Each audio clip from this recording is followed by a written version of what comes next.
Des sites. Des sites effectivement qui récupèrent le sang, pour faire dessécher avec la valorisation. Puis il y a des sites où le sang n'est pas. C'est considéré comme un déchet. Ah ouais. Ce qui est important, c'est que dans le petit vidéo qui vient de vous être présenté,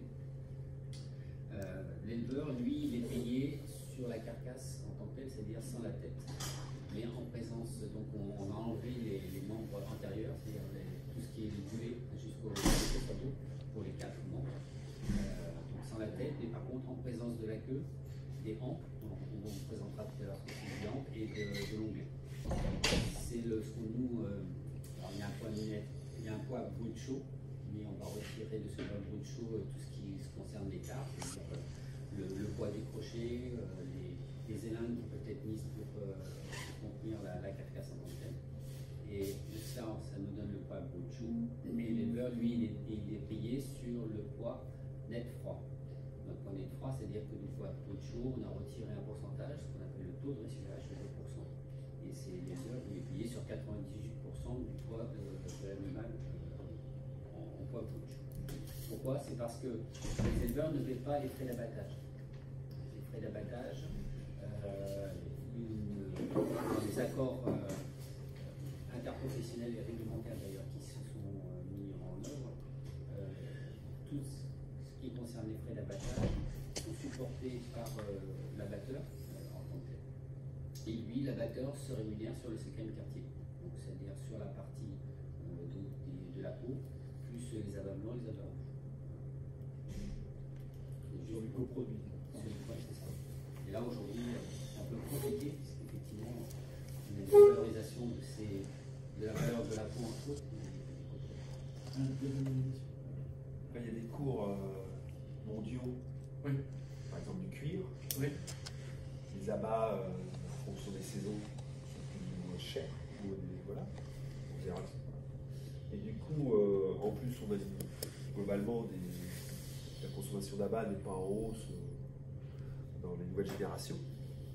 Donc, ce qui fait que ces règlements interprofessionnels de fonctionnement, à une époque, si le 5e était égal à la prestation d'abattage, des fois, il aurait pu être plus valeureux que la prestation, et des fois, et là, on est dans une période où le 5e ne compense pas les coûts d'abattage.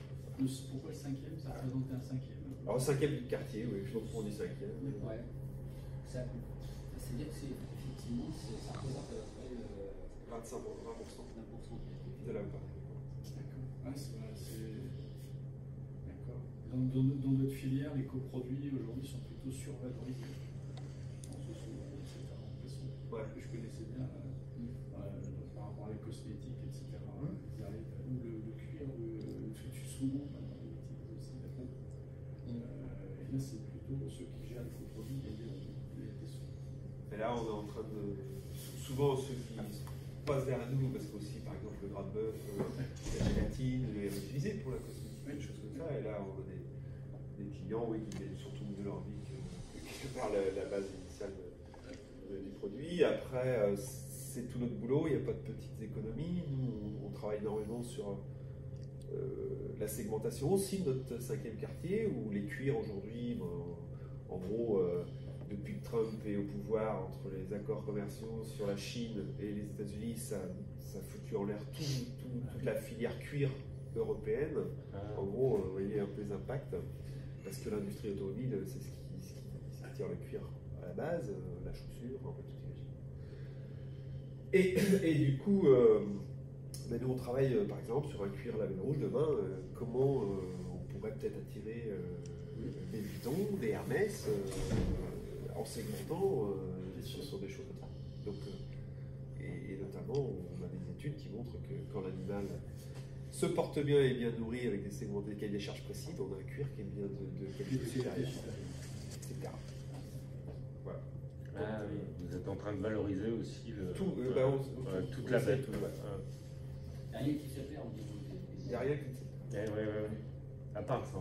Mais le sang pourrait retourner à la terre. Non, le sang, tu l'as revalorisé par le groupe pharmaceutique, enfin plutôt phytosanitaire, parce que dans la segmentation bio, le sang il est venu dessécher, broyer, au même titre que la corne. Donc après, dans tout ce qui est grande surface spécialisée, comme Point Vert, Baobab et tout ça, tu auras des rayons phytosanitaires avec tout ce qui est engrais bio. Donc tu auras de la corne desséchée, tu auras du sang desséché, et tout ça c'est revalorisé.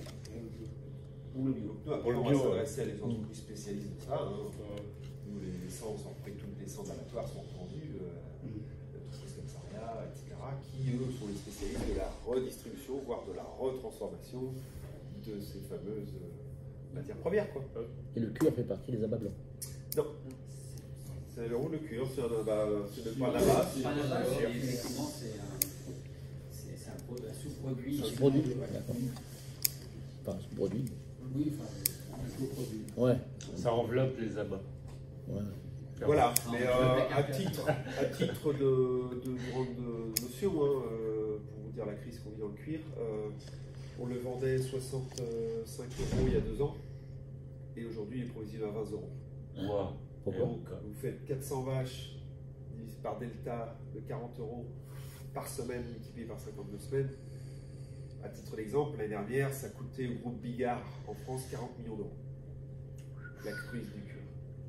À cause Donc de... il se la récupère à la son kilo, c'est ça? Non, à la tête. À la tête. 40 € à la tête. À la peau. À la peau. À cause de Trump? À cause de Trump. Putain. Enfin, moi, je schématise. Hein. Je Non, fais des mais grands c'est- raccourcis, mais Mais c'est oui. comme ça. Hein. Ah, ok.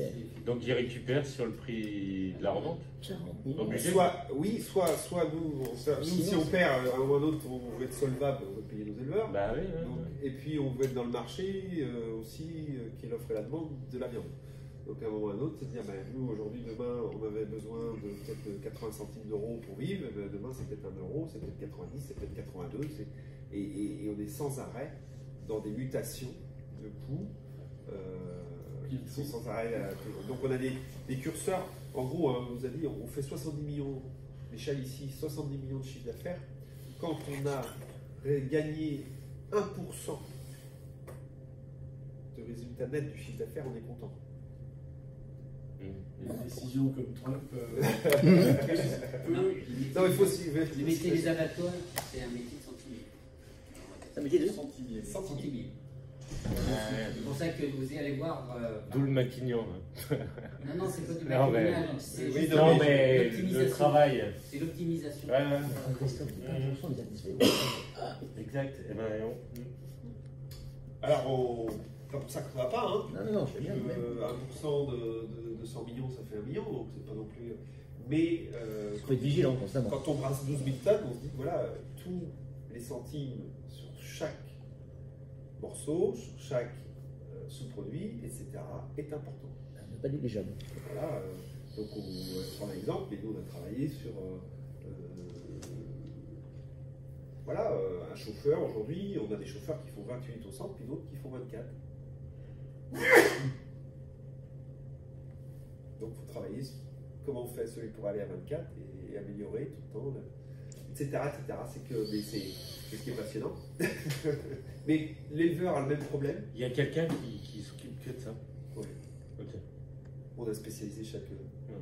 Moi, je suis toute la partie achat-vente, je regarde le malade, et puis après, on a un gars qui est sur la prod, qui va gérer tout ça, et puis on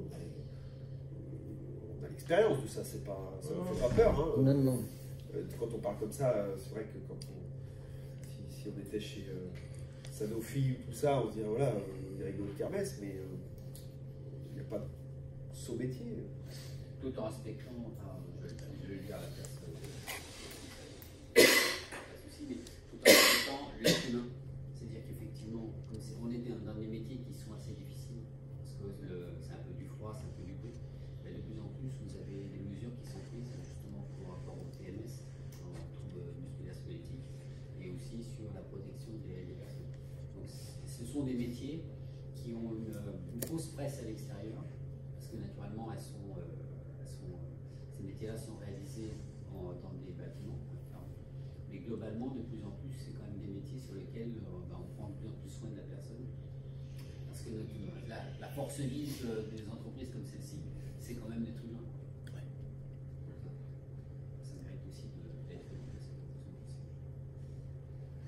Des métiers qui sont un petit peu dévalorisés dans la conscience, mais en fin de compte, c'est quand même